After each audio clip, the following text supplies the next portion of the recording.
You're listening to Drinks and a Movie with your host, Rudy. Spoiler alert. Hello, everyone. Thanks for tuning in to Drinks and a Movie podcast. This is a very special episode where I talk with Chris Walters, the creator of the Nose Your Bourbon Nosing Kit, which you've heard us reference a lot. He's going to be leading us through a tasting where we try out the kit along with Wild Turkey's Rare Breed Bourbon and Rare Breed Rye. And I just wanted to get this little intro out here to let you know that there is a YouTube video for this. So if you're just listening to this, I highly recommend you go check out the YouTube. The link will be in the show notes so that in the video you can kind of see everything that we're talking about. Another interesting part about this episode is we actually ended at a certain point, so it's going to sound in the video like we're wrapping up, and then we ended up just kind of sitting and talking about our collections, and he showed me some of the bottles he has. So we're going to end it, and then you're going to hear kind of a jump cut as the recording starts again, and we just start nerding out about whiskey bottles and all that. So just make sure you listen all the way through to the very end of the episode. So thanks for listening, and cheers. All right, cool. Drinks in a Movie podcast. Thank you for listening and checking out the video. I've got a very special episode here where I'm joined by Chris Walters, the creator of the Nose Your Bourbon Nosing Kit. Okay, and if you've been listening to the show for a while, the last several months, every episode we kind of bring this up, and you hear us talking about it and using it. So it's been like very helpful to us since we're kind of beginner drinkers, I guess you could say. But yeah, all that aside, I just want to say, Chris, thanks so much for joining me. It's an honor to have you out here to chat about your product, man. Absolutely. Thanks for having me on this. I'm really looking forward to chatting about this. So thanks. Yeah. So to start, I just wanted to first get into, like, when did you discover your passion for whiskey, whether it be, obviously bourbon's a big one, but rye, scotch, if there's anything else you're into, how did this all start with you? Yeah, it's funny. It was late 2015, and I was looking for something that I could just pick up from the store and pour into a glass and enjoy neat. I didn't even know that term yet, but no ingredients, no cocktail, having 15 different fresh cocktail ingredients on hand, which hilariously now I'm way into cocktails too. But at that time I wanted something super simple, something easy I could pour into a glass. I didn't know if that was whiskey, bourbon, rye. I didn't know that bourbon was a type of whiskey. So I went to my local Total Wine here in Kennesaw, Georgia, and kind of explained what I was looking for. I want something I can just sip on and enjoy. And I think they pulled an Irish whiskey for me. And again, I had no idea. And so sure, 50, 60 bucks, whatever. And it took me a really long time to finish that bottle. I really just tried to like it. And I didn't. And I was like, man, if this is what whiskey's about, I think I'm out. Like, I think whiskey's done for me. And I kind of gave up on the category, forgot about it, got a little bit into beer, and I still like, stouts and IPAs and everything. And for some reason, I was in a liquor store and saw Bullet Bourbon on the shelf, and that bottle just totally intrigued me. I was like, all right, I'll pick it up. I'll give it a shot. Again, not knowing that it was a bourbon, it was a type of whiskey.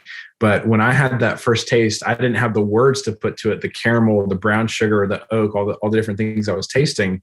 But I was like, this is it. I love this. It's so complex. It's so rich. It's almost, dessert-like. It's got all these deep, dark notes that I really love. And so that got me interested. Well, gosh, what else is out there? And so when I started, I had my own personal budget of whatever it was, 30, 40 bucks, buy everything I can under 40 bucks. And there's actually a lot of really good bourbon out there.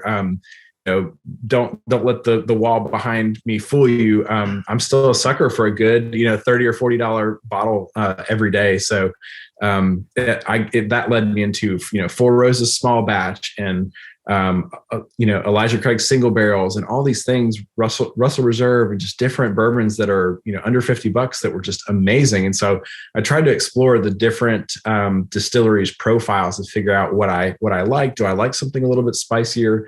And what I found was initially I did not like rye. I did not even like high rye bourbon. All the Four Roses recipes that have the 35% rye, I was like, this is not my style at all. Now I'm actually leaning much more towards that style. I have a ton of ryes down there.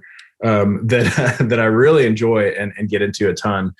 So I'm an equal opportunity drinker now. It's not just bourbon; it's bourbon and rye. I'd say for Scotch and Irish, it's still here and there. I can't say that overall I love those categories more than bourbon. So bourbon's got my heart. Rye is probably a close second.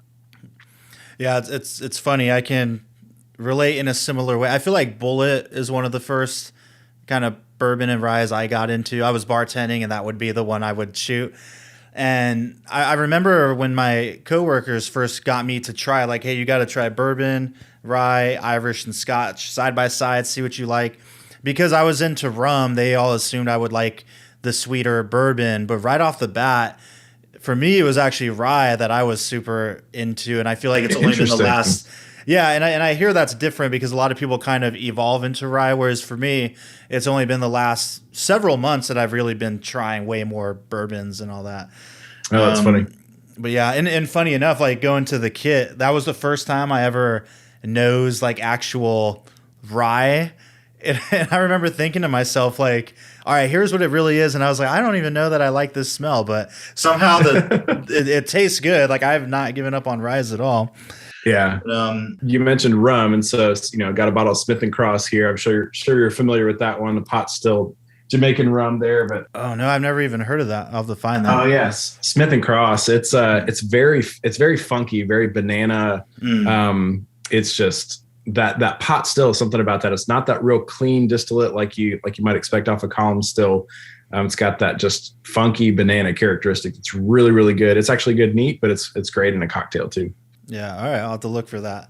So how long in it? Because you said 2015 or so is about when you started getting into really tasting and drinking bourbon and everything. I guess I'll say whiskey but I mean, how long into that journey did it take for you to kind of come up with the idea of putting together this kit? I'm really curious to hear how that all came about. Yeah. At first it was just, very basic. I like this. I don't like this. This one's okay, but I didn't have a great way to verbalize what I was tasting. And I didn't have a way to know how to ask for what I was coming to find that I liked in a bourbon or a rye. As far as flavor profiles, I would read, reviews online that had these elaborate tasting notes that were everything from, charred oak to toasted vanilla and coconut and all these things. I'm like, man, I'm not getting any of those notes. I'm if I'm lucky, I might get sweet. Try to stay away from smooth. That's the one that triggers everybody. But maybe if I can get it sweet or it's spicy and maybe oak, like I think I can probably get that far down. But when I read these notes that were very specific types of sweet, types of spice, I knew it was one of two things. It was either these writers are just making it up and everybody's going along going, oh yeah, I taste, cardamom or whatever. Or it was a lack of training on my part. And so I kind of set off on this journey to figure out which was true.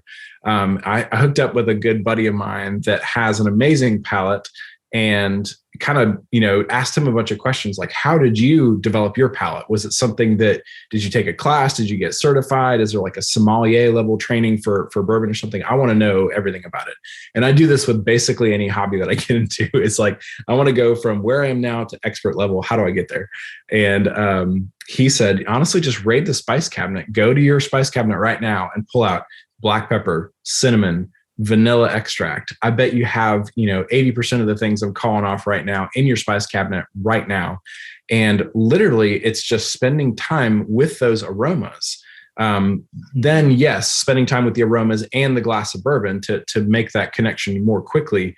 But it starts as a scent training exercise. So everybody kind of knows, if I say brown sugar, you kind of know what that smells like. But what's the last time you literally stuck your nose in a canister of brown sugar and really like took in that aroma and really like logged that away as, okay, I can actually differentiate brown sugar from white sugar because of the content and how it's made and everything. So that's where it kind of set it off for me was, gosh, if I can get trained on these specific aromas, these household ingredients, maybe I'll be more likely to find those in my glass of bourbon when someone is saying like, oh, you should get nutmeg and dried cherries and all these different things.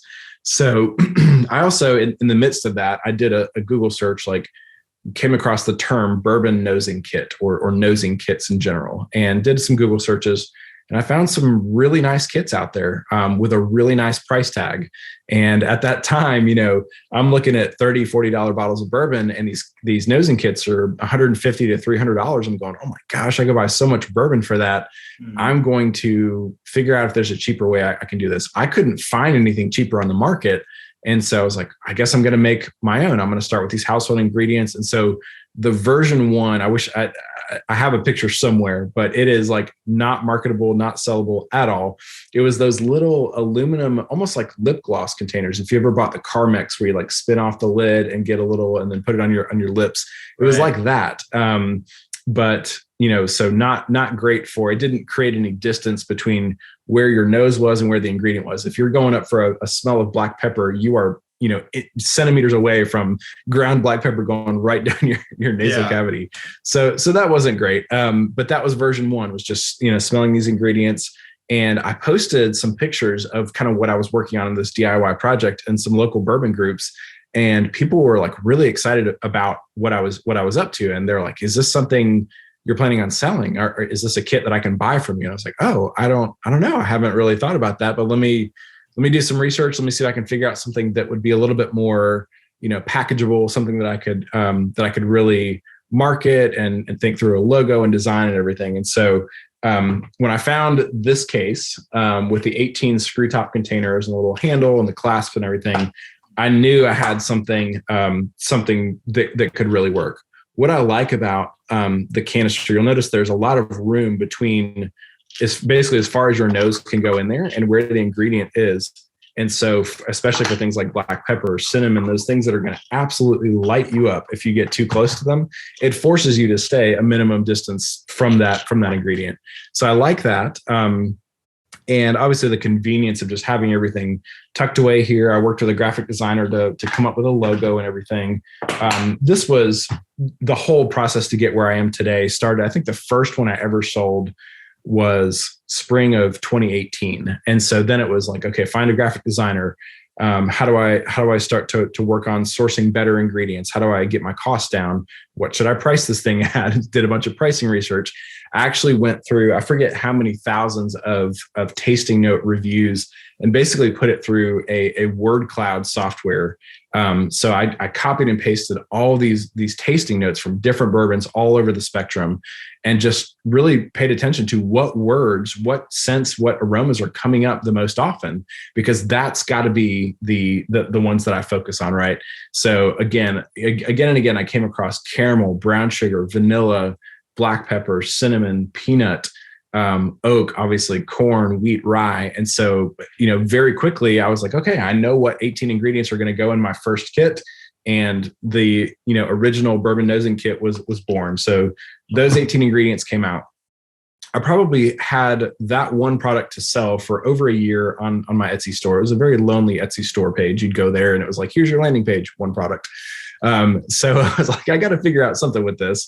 I got some branded Glencairns, which, funny enough, I don't have one at the ready right here. I've got a Wild Turkey one, but I got a branded Glencairn made with my logo on it. I got a leather tasting note journal from another supplier on Etsy, actually. And so I was like, maybe if I could bundle my kit with some of my glasses and a leather tasting note journal and a little whiskey barrel pen, that could be a really cool bundle gift. Literally just add bourbon and you've got this awesome, sit down and enjoy a few hours with your favorite pour. So that was kind of where I branched out first with products. And then eventually I knew, if you've ever seen a bourbon tasting wheel, which I have a version of one right here, but you've got like the 5 categories. You've got sweet, spice, fruit, wood, and grain. And then out from there, it gets into a little bit more specific. So different types of fruit. Is it floral? Is it plum, orange, lemon? Is it an earthy spice like coffee or leather? Those type of things. I literally looked at this bourbon tasting wheel and the first 18 ingredients I pulled off of there for the first kit. And I was like, gosh, there's at least 18 more. I think there's an opportunity to launch a second kit. And so the expansion kit was born probably about a year ago. And so it's 18 different ingredients that are also on the bourbon tasting wheel. Probably not as common. You're going to have things like rose, plum, coconut, apricot, red pepper, nutmeg, herbal tea, dill, which actually dill I get a lot on rye, almond, pine, white chocolate, graham cracker. So just some really fun ingredients. Not as common, but still definitely present in many bourbons and ryes. So that was the second kit that I launched. And I've had those two products. I sell them together as a bundle on Etsy and through my website, knowsyourbourbon.com. Or you can buy either one separately. The original kit is $69. The expansion is $79, and that includes free shipping. And you're actually the first person that I've talked to since this kit has been born. So you've got an exclusive right here. But the very next product I'm going to launch is this bourbon nosing sample kit. So it's kind of, there it goes. I think the letters are probably backwards, but the idea is that, $69, $79, that's not a high price point compared to $150 or $300. Certainly within many bourbon drinkers' budgets. But what I'm finding is a lot of people are buying these as gifts, and $69 might price a lot of consumers out. That's just more than they typically spend on a gift for Father's Day or Mother's Day or whatever it might be. So this bourbon nosing sample kit has the 6 most common elements in there. You've got oak, cherry, black pepper, corn, caramel, and brown sugar. So this is just a great way, and this will retail for $29. So this is a great way to just kind of, wet your whistle on the idea and the concept, getting familiar with those 6 ingredients as a kind of a platform for you to start on. And then you can build in, if you really love this for $29, then $69 to upgrade to 18 different things might be a great purchase for you. So this is launching very soon. Actually, the first instances of these were filled literally earlier today. So hot off the press. Yeah. No, that's great. I was going to ask if there was maybe another kit coming our way. Yeah, it's the expansion one. I still need to get on. Like, I'm eager to jump on that. And I think dill is one of those, much like the rye, that's one I'm very curious to nose, because I hear, like you mentioned, I usually hear people talk about that with ryes, but I was like, I don't know what dill is. Like, people always mention that with like Pikesville and stuff like that. So I can't wait. And that one, from what I remember when I've looked through it, is a little more like fruit forward for the most part, right? Like, you got some like coconut. It is, yeah. The expansion. Like, so in the original kit, dried cherry was the only fruit element that I included in there. So I knew that I needed to kind of beef up the fruit side of things to round it out with the expansion kit. So you've got rose to represent the kind of the floral characteristics, plum for those dark red fruits. Coconut, which I actually find a lot on a lot of the products that are coming out that are toasted barrels now, like the Elijah Craig toasted barrel. Happen to have that one here. Love that. I get some of that coconut when the barrel has been toasted like that. It does something to the wood sugars that brings out that coconut note for me. It's got apricot, which I actually get a lot on Buffalo Trace. Orange and lemon zest. So those are just really fun for kind of that fruit characteristic when you get that bright citrus. If you've ever had a really fruit forward bourbon, those might be the type of fruit notes that jump out. Yeah, that's incredible. Yeah, I'm very thankful that you came up with this. Like, I was thinking earlier before we chatted, I was trying to remember how I came across your kit, and your story was pretty similar to mine, where I started. It was the same kind of thing where I would hear people's reviews or read them on Distiller app or whatever, and I'm like, how does this person know what this tastes? Or, and like, I don't know any of this, so I can't even begin to relate. And same thing of like, maybe I should just go to the store, and I'm sure I could find cloves somewhere. People keep talking about clove, and then somehow I came across yours. And I know that I've seen some others, like you said, that are like pretty pricey, and a lot of them are like oil based or something, right? Yeah. Whereas yours is like the real natural stuff. Yeah. That was a big thing for me, was, not only the cost and everything there, but the fact that it's a perfume based ingredient or a chemical aroma created in a lab. It's a synthetic aroma made to smell like the real thing. And so the closer that I can bring someone to the real ingredient, like, would you rather smell a clear liquid made to smell like vanilla or Tahitian, vanilla bean? That's a no-brainer for me. So One of the number one questions that I get about that is, okay, real ingredients, I'm on board with you. What's the shelf life like? Because if they're real ingredients and they're food grade, eventually they're going to go stale, right? So I actually have my original training kit that I made for myself. I was just looking at it a minute ago. It was April of 2020 was when I filled that kit. Many of the aromas are still completely present. Some of them have certainly faded.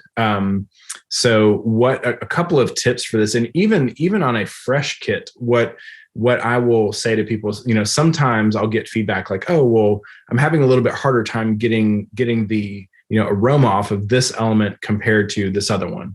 And if you step back for a second and think about how aromas exist in nature, like I have not done anything to these aromas to boost them, to add artificial anything to elevate them. They are what they are. And so if you think about things that just exist in nature, black pepper is way stronger of a smell than something like wood, oak chips, right? So by nature, black pepper is going to be 10 times stronger, maybe 100 times stronger than oak chips. So what can you do? That doesn't necessarily mean that there's something wrong with the ingredients or with your kit. It's just the nature of how things have a certain amount of smell that come off of them. One of the tips that I've picked up and started recommending is if you have some of those more faint elements, here's some wood chips. What I will do before bringing it to my nose and smelling in is I'll actually stick my nose in there and I will exhale into the canister first. I wouldn't do this with the powdered ingredients. You'll probably get a nose full of whatever it is, but anything solid, anything that's solid, if you actually exhale into the canister first and then inhale, you've done two things. You've warmed the ingredient slightly with the warmth of your own breath, which is kind of weird sounding. But you're inducing some humidity, some moisture to the ingredient, which much like a dog, actually, the way that they sniff really quickly in and out, when they're trying to pick up a scent, they're doing the same thing. They're getting some of that moisture, that humidity going, and that will warm up the ingredient and get some airflow going. So you're pushing air into the canister, and then that's creating the aromas coming right back into your nose. So that has really helped for some of those more faint ingredients, is to exhale into the canister first and then inhale. Yeah, no, I'm glad you mentioned that, because I know for me, oak has been the hard. I was super curious, like, all right, oak, I don't know what that smells like. And this one was always kind of difficult for me until fairly recently. I got this in October or November, and just a couple weeks, 2, 3, 4 weeks ago, something, I like hit it and I was like, oh, I'm really getting it now. And I was like, maybe it just needed a while. But yeah, that definitely, just doing that now definitely helps. Like it makes. Yeah. And if you do, the kit is designed to kind of take with you for sure. Like if you're going to a friend's house for a tasting, but if you leave it in a car overnight and it's been like really cold, obviously the ingredients are going to be more dull after a cold snap like that. So bring them back to room temperature. But that exhale trick really helps, especially with those solid ingredients that just need a little bit more to bring out that smell. Yeah. Oh, that's awesome. And how long does this? I think I read on the site they stay at their freshness for about a year or so. Is that what you recommend? Exactly. Much like if you were to buy a canister of dried spices for use in cooking, it's going to have its own expiration date. Yeah. So kind of the same thing. And this probably would outlast that. But in my experience, at least a year is what I've seen. Like I said, I have my kit that I filled 2 years ago, and many of those are still going strong. But you can replace many of the ingredients from your local, either spice shop or grocery store. And the other thing that I need to get around to, but I have this idea of selling a refill kit. So you've already bought the kit from me. It's been a year and a half, 2 years, whatever. And you don't need a new case. You just need a fresh set of ingredients. You don't want to go driving around town. Where are you going to find, wheat and rye and some of those things that are a little bit tougher to find. So some type of refill kit concept where you could just buy a fresh set of ingredients from me. And then way down the road, I'd love to hook that into a subscription, so you can just pay a little bit every 6 months or a year or whatever, and a fresh set of ingredients it's automatically shipped out to you just to keep it at tip top freshness. So yeah, that's awesome. Good. Just great ideas keep coming to you. Yeah. Yeah, it's fun. This is my side hustle. This is not my full-time job, but I certainly spend tons of time thinking about it. And I'm sure my wife is sick of hearing about all of the ideas and everything coming up. But yeah. Right. Well, shall we do a little tasting and use the kit and sample everything we're doing now? Let's do it. We were talking and you kind of shared your collection with me on what we were going to drink with this, and we settled on Wild Turkey Rare Breed, Bourbon, and Rye. So I got these poured here. Great choices. I love anytime someone asks me for a recommendation of, there's not a ton of barrel proof bourbons that basically sit on the shelf that you can recommend that are easily found. And so when someone says, if I know that they've kind of been into bourbon for a little bit, or someone's buying for a more experienced bourbon drinker, what's something that, my husband or my wife would really love, that is, maybe higher in proof, has a little bit more flavor. Wild Turkey Rare Breed has been my recommendation for years. I absolutely love it. I'm so glad that it's still available on the shelves. I'm sure that won't always be the case, but when they came out with the Rare Breed Rye, I was really excited about that as well, because there's not a lot of Kentucky rye out there. A lot of the rye that we have on the shelf is MGP, and nothing wrong with that. But just to get more of that Kentucky rye, it is a different flavor profile. There's not quite as much rye content in this. I don't have the mash bill handy, but I believe this is a lower rye content rye, because I know rye has to be 51% rye, but that's the minimum. It doesn't have to be any higher than that. So yeah, I can kind of walk us through how I would generally recommend doing a tasting, starting with our glassware here. So this is the Glencairn glass, probably the most widely recognized whiskey tasting glass out there. A lot of people love this glass. Some people have their own, personal preference for other glasses.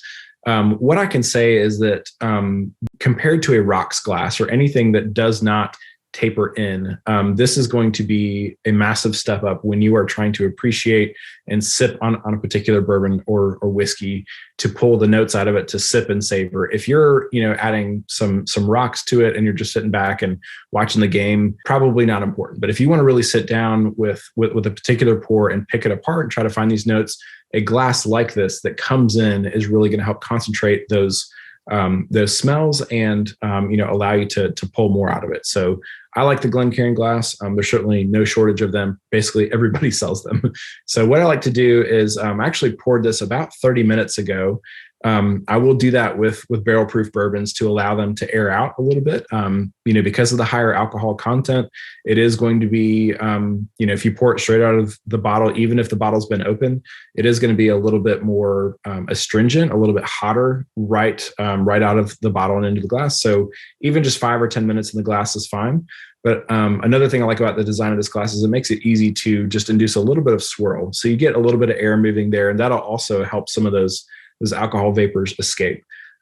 So we can use the glass to kind of hold it up to the light to evaluate the color. The color may tell us some indication of age. It doesn't always.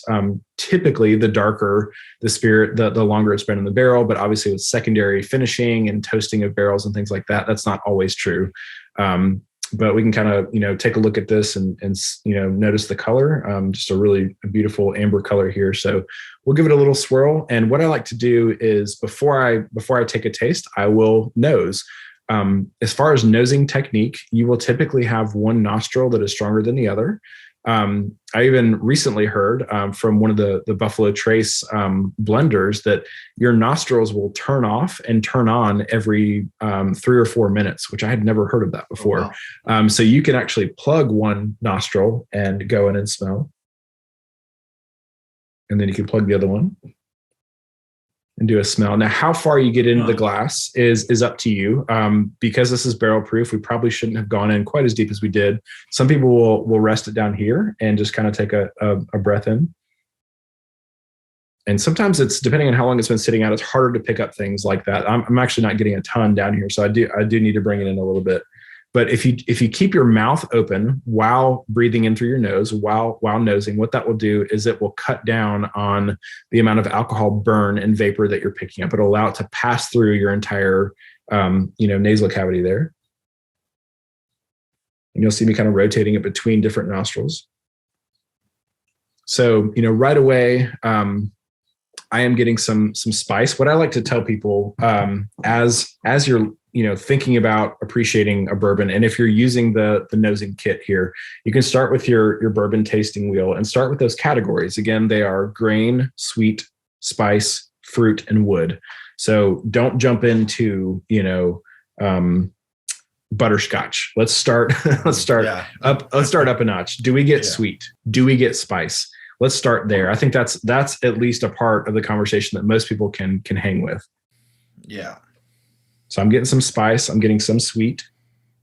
Mm-hmm. And if we want to, dive into the different notes in the kit, what you can do is you'll notice that the items in the kit, let me hold it up again, are actually color coded to match the category of the bourbon tasting wheel that they correspond with.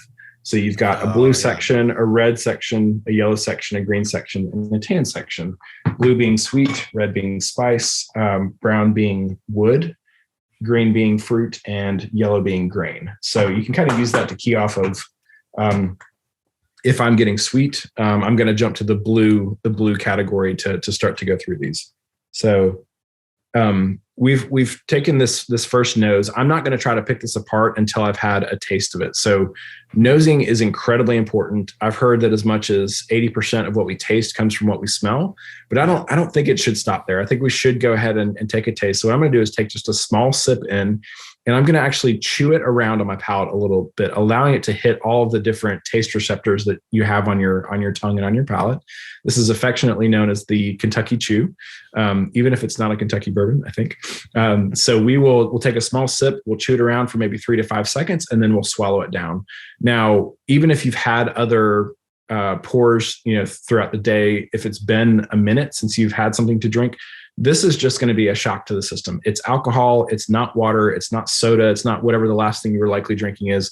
Your body's going to go, whoa, alcohol. Oh my gosh. And so don't be expecting to take a sip and rattle off 12 tasting notes. You're probably not. So this is just kind of priming the palate. So we'll go ahead and taste. Cheers.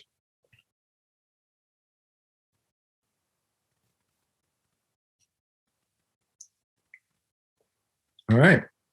That spice is running up towards the front of my tongue. If I'm trying to kind of, picture a map of my tongue, is very tip of the tongue forward. Sometimes the spice will hit on the sides of your tongue. It'll hit in the back. This is like all coming way up to the front of the tip of my tongue here. It's hanging on for a long time, a nice long finish. This is, man, I just absolutely love this stuff. Right off the bat, if I had to pick out some notes, I'm definitely getting some sweet, and actually I know there's some 12-year. This is a blend of 6, 8, and 12-year product. Wild Turkey Rare Breed bourbon is, and I'm definitely getting some of those deeper, darker notes that I get with older aged bourbons. 12-year and up is usually where I find tobacco, leather. Those are some of the notes they're actually jumping out to me as coming through on the finish, on the palate and on the finish. So if you want to take tobacco, so if you think there's a couple of ways you can go about this. So you can start at the top level category, like we said, spice. Okay, great. What type of spice? You could literally go through every red element in the kit. And here's what I'll recommend. If I think tobacco, cool. Let's check it out. Let's see if I was right. So tobacco, we will nose tobacco. One of my favorite scents in the entire kit. I just could smell this all day. So we smell tobacco. And then we take our bourbon and we nose and we see if we find tobacco.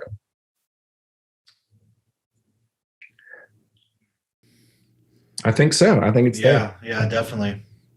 I actually get it more. I get it more on the palate than I do on the nose, which is interesting because the nose is not always going to line up with the palate. A lot of times it does. And sometimes that's, good or bad. Like, oh, it tastes exactly as I expected from the nose. Or sometimes it's a fun surprise. Like, wow, this tastes nothing like what I was expecting.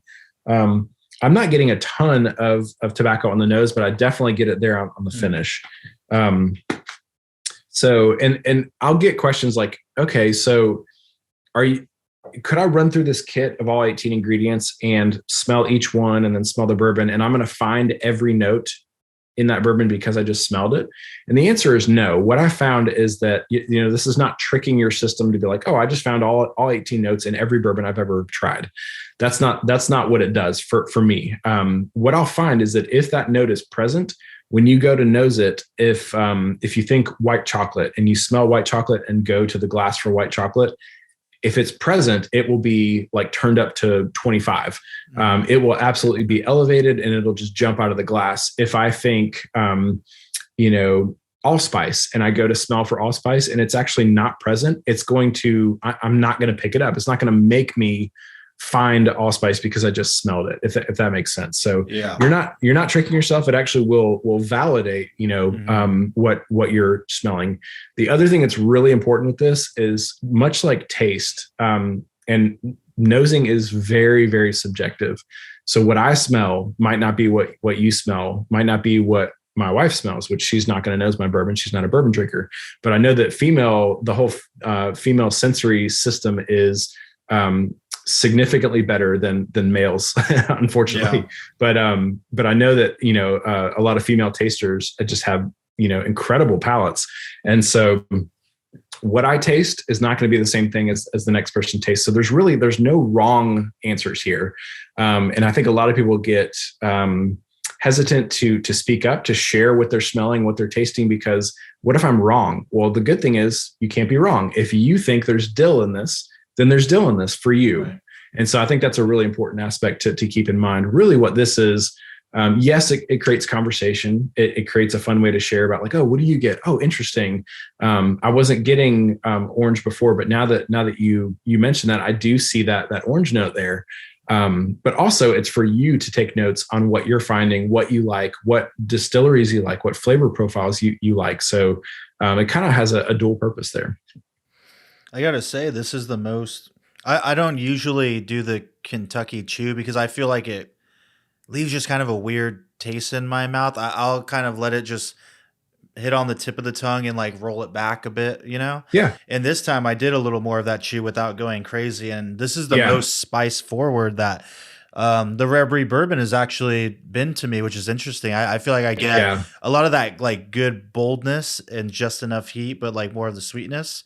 Yeah, so it's amazing. Just spending a little bit of time. You can overdo it. So if you chew it for too long, or if it's too high of a proof, it actually will kind of dull your sense of taste for a little bit, because there's so much alcohol content hitting your tongue and everything. So don't overdo it. Don't do 10 minutes or 10 seconds. Don't swish it like mouthwash or something, because you could actually induce some air into the situation, and that's really going to ramp up the spice and everything. So, be careful with that. But so the other thing, so I was reading up on some tasting notes earlier on this, and I've never really thought that citrus was present here. And this is something you have to be careful with. When you read someone's notes, or if you're in a group tasting and someone throws out a tasting note, all of a sudden everybody gets that tasting note. The power of suggestion is very strong. I'm not going to say that, it can't help and that people can help guide you into something that actually is there. You were just having trouble putting your finger on, but you could say black licorice, and, all of a sudden everyone's thinking black licorice and they go, oh my gosh, yes, there's black licorice in here, when maybe there's not, right? So be careful with that. But what's been interesting is I usually, if somebody were to ask me before sitting down and spending time with this, what tasting notes, how would you characterize this? I would usually say Wild Turkey Rare Breed has a lot of baking spice notes. And I was able to peg it on nutmeg today. I wasn't sure if it was between allspice or nutmeg. But when I take nutmeg, which is that is actually an expansion kit. I was trying to remember which one that's pulled from. So I don't think you'll have that one handy. But nutmeg, that is the baking spice that I'm picking up there. That nails it for me. But the citrus thing was really interesting because the review that I read actually mentioned orange zest, and so I went to my orange and smelled that, and I was like, I don't know, it's not lining up for me. But then I grabbed lemon, which I would never in a million years say like, oh yeah, Rare Breed has a real lemon forward note. And again, sorry, this is in the expansion kit, which I know you don't have, but this lemon zest, when I go to that, there is absolutely a bright, lemony citrus note present here, which is just fascinating. I've never thought to look for that.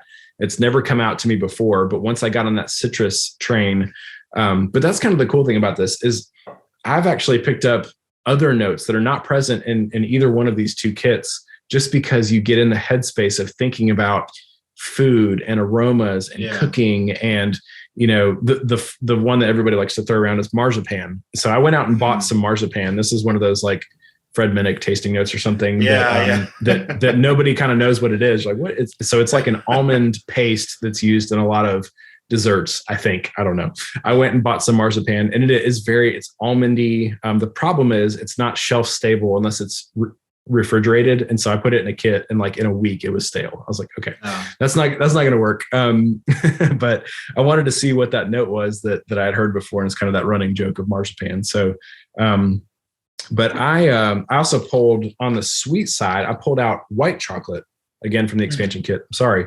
But white chocolate, that very like creamy, if you've had a white chocolate candy bar or anything, you're familiar with, you have a certain idea of what that chocolate aroma would be.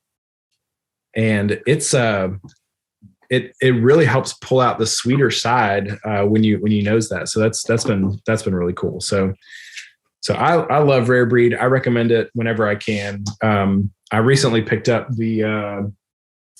the export only, the non-chill filtered version. And I need to sit down and do like a side-by-side review with both of those. But they sell that in a 1 liter. And of course it's made in Kentucky and exported out of the country. So then you have to pay to import it back in. I'm like, why? Right. So yeah, I'm starting to get some of that sweetness on the, not so much on the nose, but more on the palate now. Because I think one thing I like too to take note of from you is how, even though you're very experienced with this, clearly, I like that you're still picking out new notes. And it's like it's constantly evolving, and you're always learning. Totally. And I guess based off your experiences and, like you said, even influences and suggestions, like that makes this whole experience of just sitting with friends and tasting whiskey, I think, like just fun, because it's always progressing. It's never going to stop, 100%. I feel like, because I've made these kits and kind of put my name and my brand behind it, I'm like expected to be the expert noser, and that's flattering and everything, but it may not be true all the time. So I'm still learning, I'm digging into this stuff. I spend a lot of time with it. I feel like I've got a pretty good grasp on it, but yeah, you're absolutely right. I'll hear, I heard a tasting note the other day. I'm like, I don't even know what that food ingredient is. I need to write that down and go buy it, because I need to, how would you ever pick out that note or describe it if you've never tasted it, smelled it? You just don't have that vocabulary because you're not familiar with that ingredient. So I think there's so many things in cooking and food and aroma in general, just to be always curious about that. I heard a tip recently that I thought was pretty cool. The next time you're at a candle store, like a Yankee candle store, go up to a candle. Don't look at the description of what it's supposed to be yet. Just crack the lid open and smell it, and try to guess what it might be. Is that eucalyptus? Is that mint? Is that honeysuckle?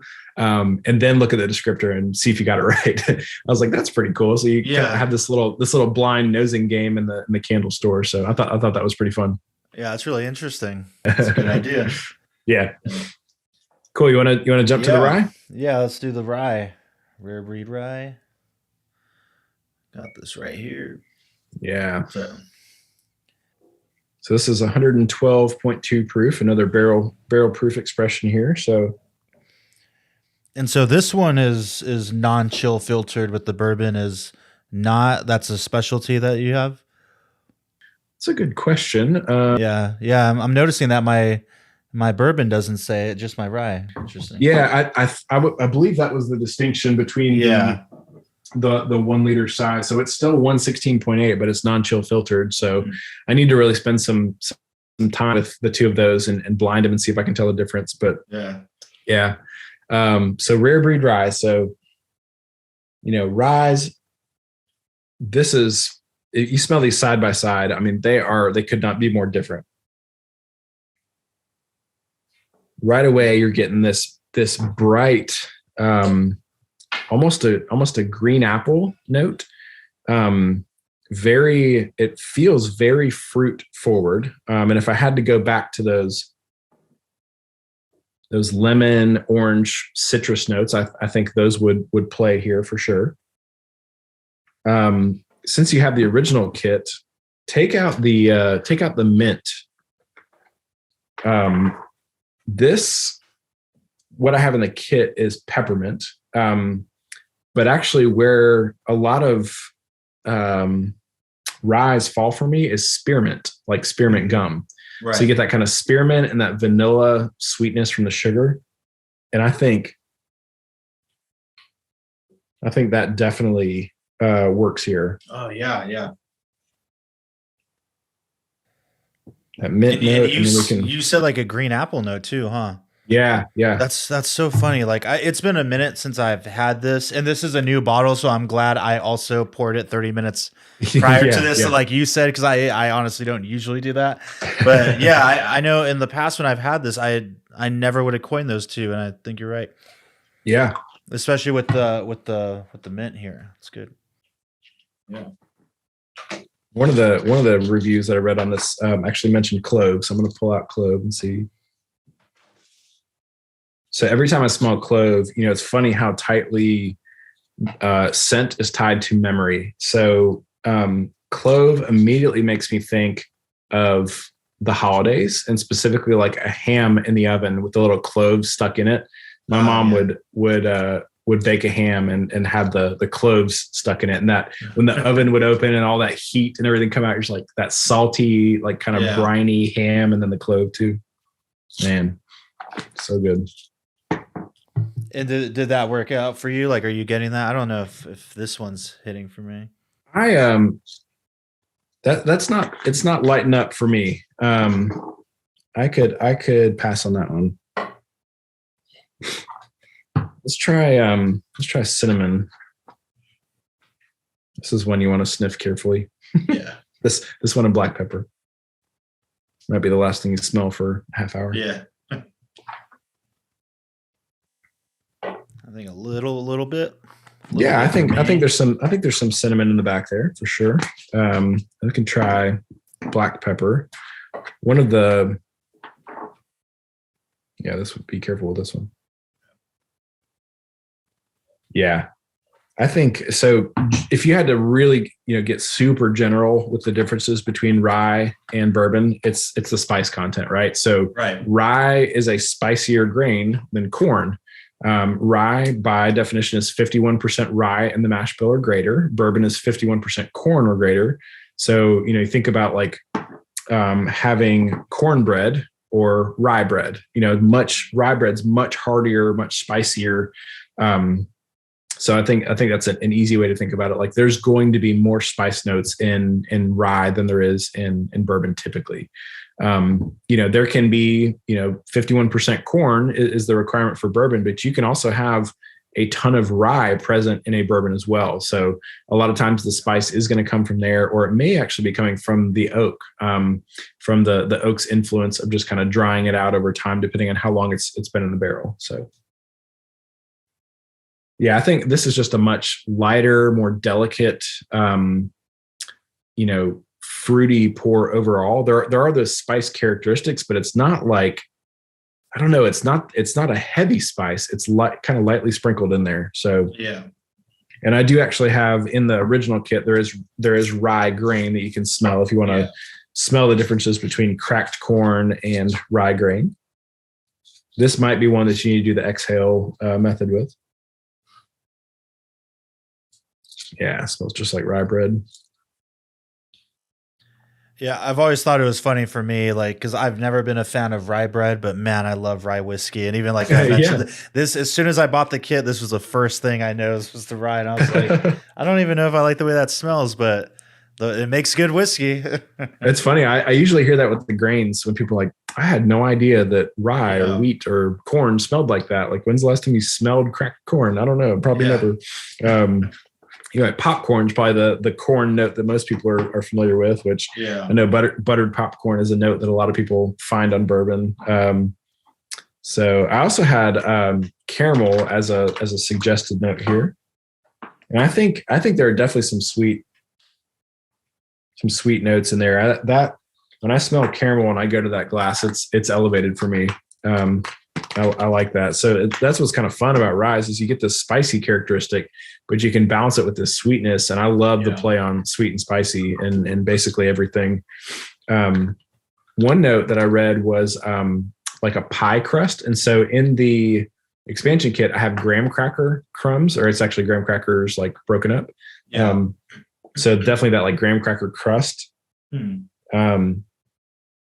think that note is definitely there. That's really, really fun to find. That's cool.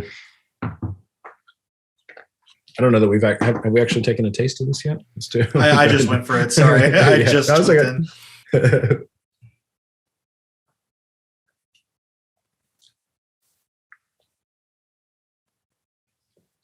Yeah. See, the way the spice hits for this is like middle of the palate, almost leaning towards the back. Definitely not tip of the tongue. The way that the bourbon shot like way up to the tip of the tongue for me. Yeah.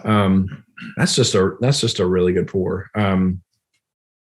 I think if I had to pick one, which I know it's not really what we're doing here, but I think the Rare Breed bourbon is still my favorite. But this is, if someone's looking for a barrel proof rye that has that Kentucky rye profile, not the high rye 95% rye.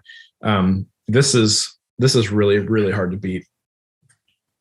Yeah, I got to say right now at this point in time, usually I lean more towards the rye, but that Rare Breed bourbon, man, I'm gonna get a little more of it right now. Yeah, it's an excellent pour.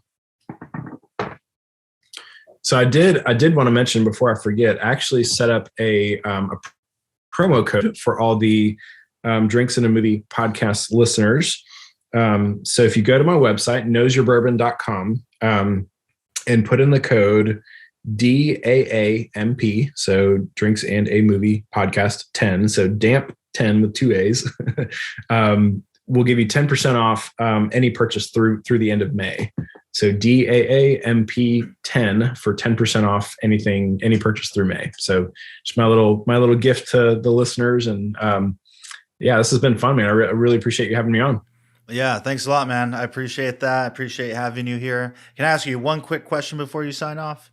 Go for it. Yeah. Just, you've got this great collection here behind you and listed. I'm really jealous of your Russell's 13. I'm sure everyone's looking at the Stag and whatnot, but that Russell's like that bottle. That's the jam. Insane. The bottle is insane. Of everything you've tasted in your collection, what's maybe your number one or like a top three?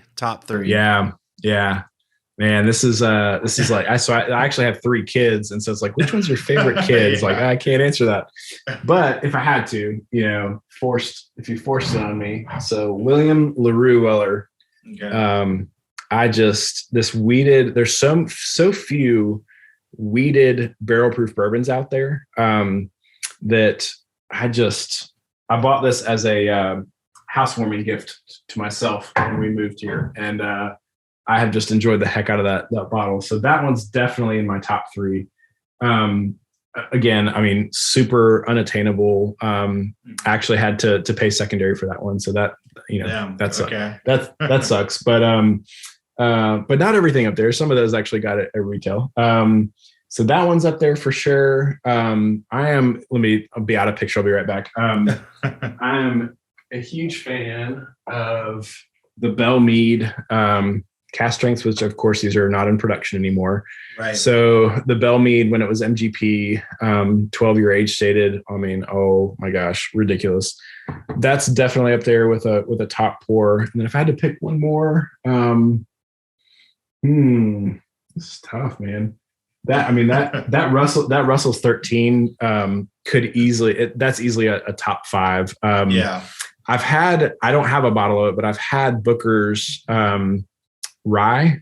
Booker's rye that's probably a top 3 for me. That is an absolutely insane pour. And I hope that they bring that expression back because, oh my gosh, if you ever have a chance to try it, buy it at a bar or whatever, do it. It is so good. Yeah, I've heard nothing but good things about that one. That one I never got my hands on. I did recently find a 2020, the Jack Daniel's single barrel proof rye, Nice. which I was lucky enough to taste before that, and I nabbed one of those. I haven't even opened it yet. I was like, I just gotta hold on to this. Are you someone, I'm just curious real quick, with like the Bell Mead, for example, something that's not even in production anymore, and you've got like half the bottle there. Are you someone who you're like, are you going to finish that eventually? Or are you kind of feeling like, I got to hang on to this, you know? Yeah. I mean, I go back and forth, especially with things that are not replaceable like that. I mean, there's still some of those on secondary, but they're dwindling. I will kind of nurse it down to halfway. Mm-hmm. And then when it gets to a third or a quarter, it's kind of time to have everybody over and do a bottle kill type thing, because it will eventually oxidize with that much air in the bottle. And so the last thing I'd want for it to do is go bad. I'd rather enjoy it with friends. Mm-hmm. But it is hard for me to finish a bottle like that I know that I can't replace. So, and I know some people they'll swap out the corks for those little wine savers where you have the pump on top that pulls all the air. So, if you have some bottles that are, I know a lot of people do that with vintage bottles and things like that. So maybe not a bad idea, but, speaking of, I need to put together a tasting and have some folks over and, put some dents in some of these bottles, because I've got way more than I could ever drink on my own. So, yeah. Dang. Well, Chris, thanks again, man. I appreciate you taking the time to come here and talk about the kit with us and the promo code. We're going to blast that everywhere and just leading us through a tasting. It's been a fun experience kind of doing it all like with you, with the guy himself. Yeah, for sure. That's super exciting. And yeah, we'll keep, using this every chance we get. Well, yeah, I appreciate it. Well, thanks. Yeah. Thanks again for having me on and for all the support. And wish you all the best and hope you have a good rest of the week. Yeah. Thank you, man. Cheers. All right. Cheers. Take care. And little book up there, the Knob Creek 12 and 15. So that's all Buffalo Trace, obviously. I probably should have, this has got to be in my top 5 just in general, the Weller Full Proof. And I've got some store picks from one of my local stores here. That is, I mean, again, William LaRue Weller. That's basically the like Stag Junior version of that. Yeah, that's the one in the antique collection I have not tried. Well, Sazerac 18. Yeah, those are the 2 I haven't tried yet. So that bottle I bought at secondary and haven't opened it yet. I tried it at a friend's house one time because it was the last bottle I didn't have in the BTAC collection. And I was like, a friend of mine was offering it at, a discount off of secondary basically. And I was like, shoot. And I was like, I need to buy it. It's so expensive. Is that stuff a little, because you said you're in Georgia, right? Is that a little easier to come by out there? I'm from like Los Angeles area, and it's where it all goes is to people that spend $30,000 a year on wine at the liquor store, and they get on the liquor store owner's good side, and they say, hey, I got this bottle in for you. Do you this bottle of Pappy or whatever? And they're like, oh, okay. And like, that's where most of it goes as far as I'm concerned. There are so many people that try to get in tight with the liquor store owners, myself included. I have like 2 or 3 stores that I frequent, and I'm there supporting any barrel picks that they've got and picking that up. But I've gotten 2 bottles of BTAC at retail ever here in Georgia. One of them was actually both from the same store. And that particular store requires kind of like a package buy when you go there. So like, I've got this George T. Stag and I will sell it to you for $99 for retail. But in order to buy it, you have to buy 5 other store picks. And you're like, holy crap. And so you end up spending like $600 or $700 to get the one bottle that you really wanted. The good thing is their store picks are really, really good. Yeah. And so, if you need to offload them or trade them or sell them or whatever, like they're solid. And they're just really good drinkers too. So, but like I've never seen or been offered a Pappy ever. That one I bought it at full retail and or full secondary. I'll say that like honestly, most of the stuff that I get is from this one store down the road that does that package deal system. Like, hey, we got a stack. They just got a Stag Junior barrel pick in. They got an Elijah Craig barrel pick in like yesterday, and so I went there today and picked it up. They only required you to buy one other store pick to get that, and you could get like a Larceny, for $30 or whatever. I was like, okay.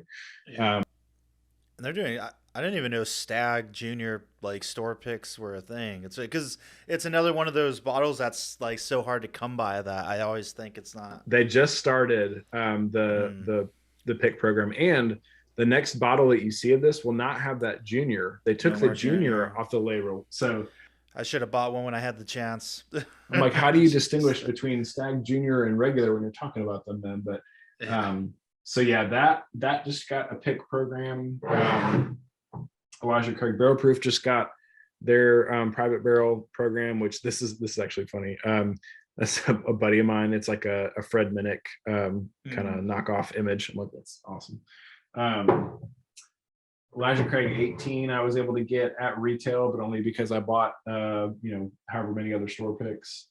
Let's see. Oh, when I went to Kentucky I guess about a month ago now, and I went to Heaven Hill what they call You Do Bourbon experience, where you get to taste through Larceny barrel proof, Elijah Craig barrel proof, and what was it, Bernheim wheat whiskey at barrel proof, which is not available anywhere else but at the distillery.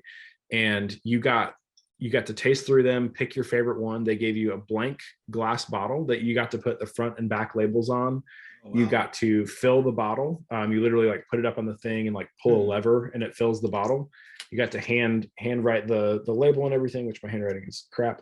But you got to put the sticker over the top, cork it, the whole thing, and then walk out with your own bottle that you filled. I was like, that was a really cool experience. Yeah, that's super cool. So, yeah, and I thought I would have liked the Elijah Craig better, but I thought the Larceny was the better barrel that day. It's very it's just a really sweet and enjoyable pour.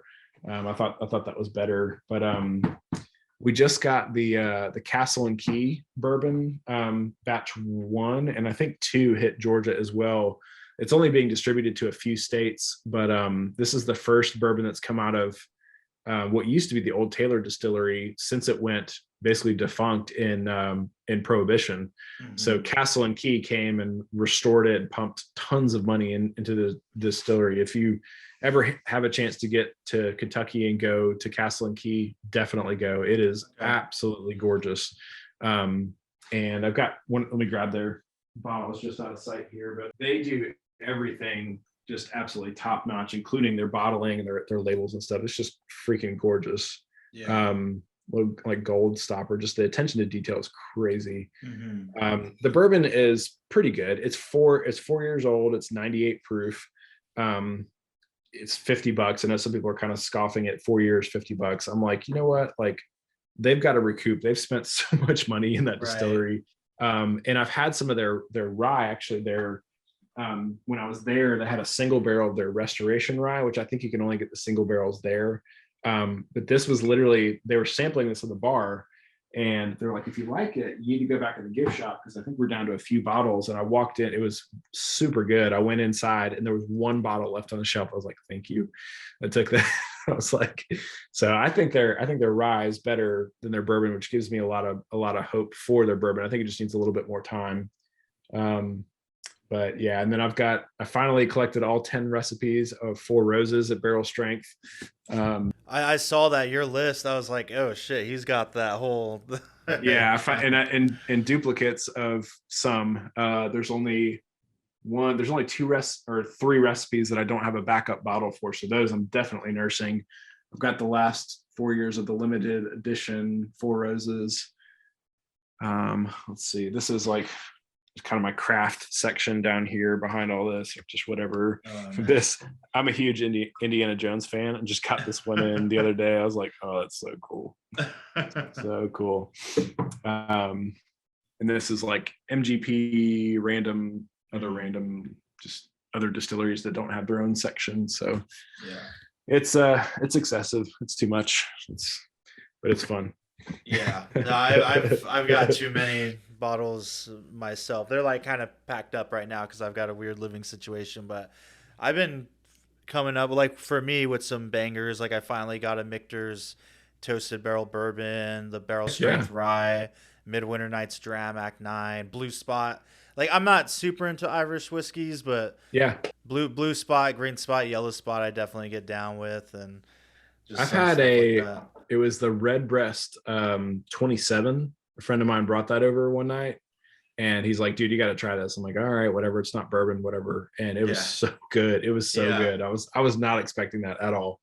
Yeah, my friend and I recently tried the 21, but we haven't come across 2027 yet. That's on the list of stuff to try for sure.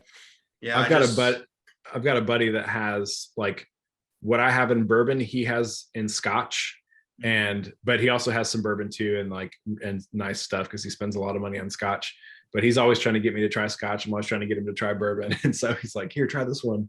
His theory is that bourbon has a very narrow flavor profile. Bourbon all kind of tastes like bourbon. It's all right here. It's very expected, very narrow. Scotch, and I don't know if he gets into Irish much, but at least Scotch, because of the different regions and because of the different grains and everything, the variety is insane. And so he was like, "Do you like lemon bars, like the dessert lemon bars with little powdered sugar?" I'm like, "Yeah, I love them." He's like, "Here, try this."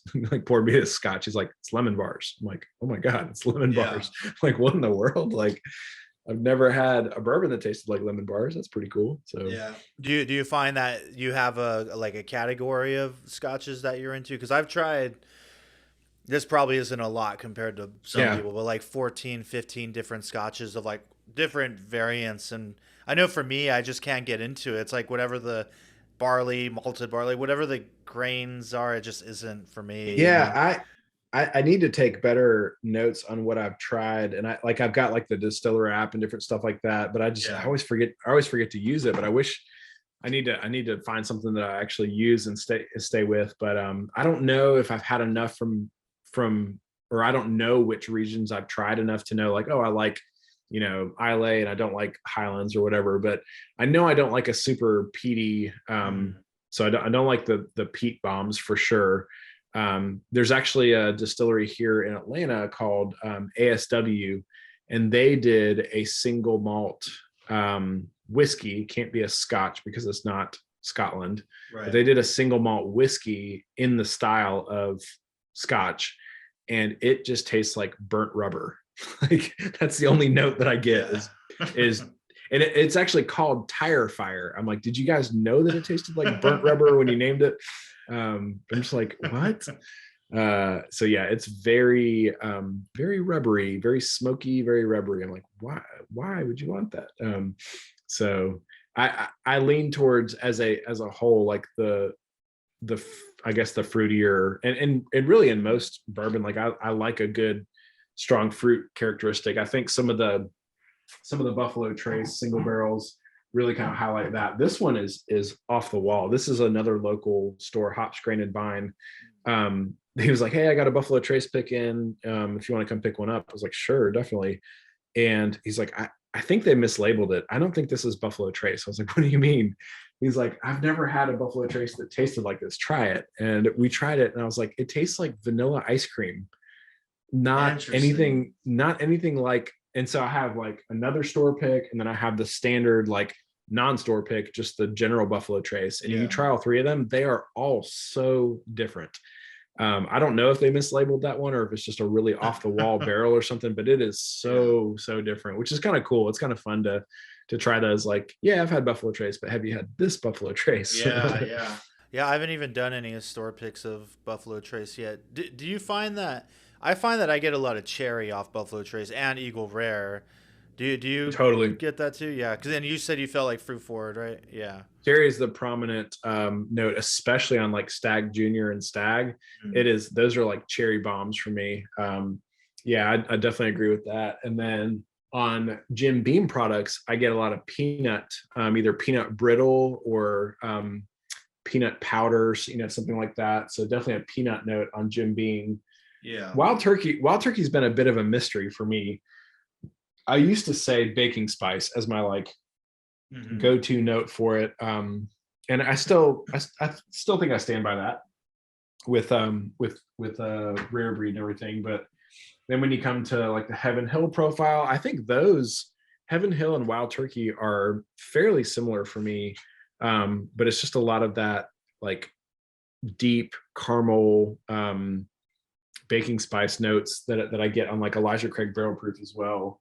Have you had the toasted barrel? I have had the toasted barrel Elijah Craig. I've tried it a few times and it just it hasn't really worked for me. And I don't know if it's just my palate's changing, because the first time I had the Michter's toasted barrel rye, this was, I don't know, 2016, 17 or something, and toasted barrel bourbon, they both blew me away. For years I said those were my favorite whiskeys I'd ever had. Toasted barrel rye. Dude, I saw one the other day. It was like $350. Yeah. I was like, I'm not doing that. Was it really? Yeah, $350. This is one of those bottles that I had shown my face enough at my local, and I was just like, he normally puts basically everything out. Like whatever he gets, he just puts it on the shelf, like first come, first serve. Like, hope you're there at the right time. I actually wish more people would do that, but I don't envy liquor stores that have to figure out how to make it fair. But we were just talking about like other stuff coming. He's like, I've got a Michter's toasted barrel strength rye, if you're interested. And I'm like, I'm interested. And so just like went in the back and got it for me. It's like whatever retail was. I was like, oh my God. That's awesome, man. I'm curious. I know this is getting away from like your collection a little bit, but since you're kind of on the inside with some stores and everything, do you happen to know when this Knob Creek 18 is dropping? Because I know it's coming soon. I haven't even heard of that. I haven't heard about that. Knob Creek 18? Wow. Yeah, I was at a Knob Creek tasting recently. Are you familiar with, like, I don't know if you've ever been to Los Angeles, but there's a bar called 7 Grand and another bar inside it called Bar Jackalope, which is just all kinds of whiskeys, and they do tastings. Yesterday was Wild Turkey, and the Jim Beam dude said that they're working on a 18-year, and I was reading some articles that it's coming early 2022, and I'm just trying to see if I could get a inside tip on when it's actually hitting, so I can save up and be ready. Yeah, if I hear anything, I'll let you know for sure. Have you tried the Old Forester barrel strength rye? No, I haven't. I did just buy a bar pick. Yeah, yesterday actually. They got a barrel pick, a 129.9 proof Old Forester bourbon of the rye. It was bourbon, not rye. Bourbon. Okay, gotcha. Yeah, the bourbon's excellent too, but this is holy crap. Like, I don't even think I've ever seen that before. Yeah, the green label. It's not a pick, although I think that picks are probably coming. But yeah, this I just picked up on the local. We have an Atlanta bourbon secondary market, and I kept hearing about how good it was. I bought that along with the single barrel proof rye, which I think is that the one you're talking about? Yeah. I bought those together. I forget what I paid, probably too much, but and that one is still 2020, right? Like that's the only year they put that out, because I think mine has 2020 on the neck. Oh, really? Yeah, it is 2020. Yeah, I didn't realize that. And this is 132.2 proof. So I don't even remember what mine is. Have you cracked that one yet? I have, dude. It is crazy good. I was blown away. I really love that Coy Hill too. Like, I had a chance to get one for like $250 around Christmas time, and I didn't pull the trigger on it. And now I see people selling it for like $900. Oh my gosh, that's insane. It's not that good. Yeah, a buddy of mine picked one up, and we need to get together and do a tasting because I haven't tried it yet. But the Russell's 13 is ridiculous. I also got the father son Wild Turkey, the 13-year. I haven't even heard of that. Wow. Yeah, so this is an export only also, or it's I don't know if it's what's it called when you go to the airport, duty free or something like that, but you can't just buy it. Like, it's not distributed in Georgia, anywhere in the country as far as I know, but it's 13-year. And so this guy was selling, they're 1 liters, this and the non-chill filtered version of Rare Breed together. And it was the best price I had seen on either one of them individually.